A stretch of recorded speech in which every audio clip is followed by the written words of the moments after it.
All right, guys. Well, thanks for checking out Indiana Whitetail. I'm Ryan VanWaardenburg. This is my brother Cody VanWaardenburg, aka Toad, and we're just giving you a little update here.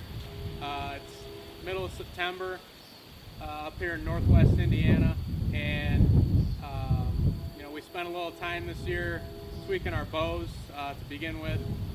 Restring on mine, and he got a new outfit late last year. So we spent a lot of time just getting dialed in. As you know, bow hunting is a game of inches, so we spent a lot of time practicing in the preseason and during the summer. That's really going to help you throughout the fall. We've got a couple new deer on our hit list this year.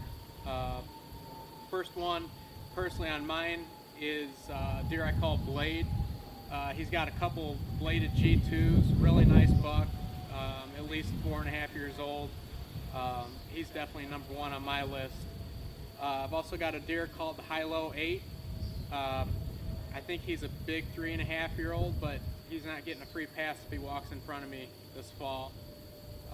Got another deer we call Flippy, and he looks to be 3.5 or 4.5. Another mature buck. We don't have quite as many pictures of him, but we know that his core area is in or around our property, so we're optimistic that we can get him in front of the camera as well. Toad, what do you got? I picked up a piece of property last year that we didn't spend too much time hunting till the end of the season. We put some trail cams out there and really liked what we saw.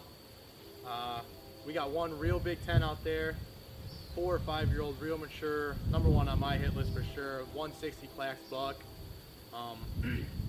We got a big 8-point out there, another mature deer, call him Kramer.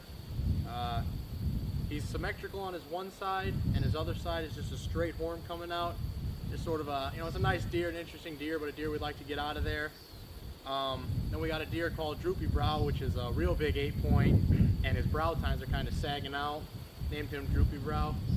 Hunted this property a little bit last year towards the end of the season. Hung stands without not much knowledge of the area. Spent a little more time researching the area this year, and we think our setup's a little better. Hung some stands in between some bedding areas. We put in a food plot back there because there's not, other than acorns, there's not much of a food source back there, but we know there's deer living back there for sure, so hopefully we can pull one of those big bucks into the food plot this fall. Speaking of food plots and stands, always make sure that if you're hanging new stands that you've got good straps on them. Also, go and check those ones that you left up over the year.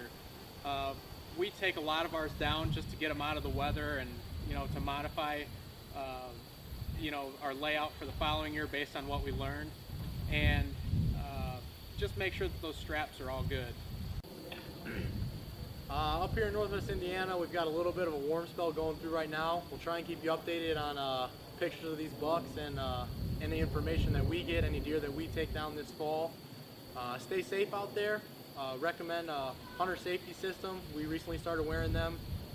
Statistically, it's dangerous up there, so stay safe this year and good luck hunting.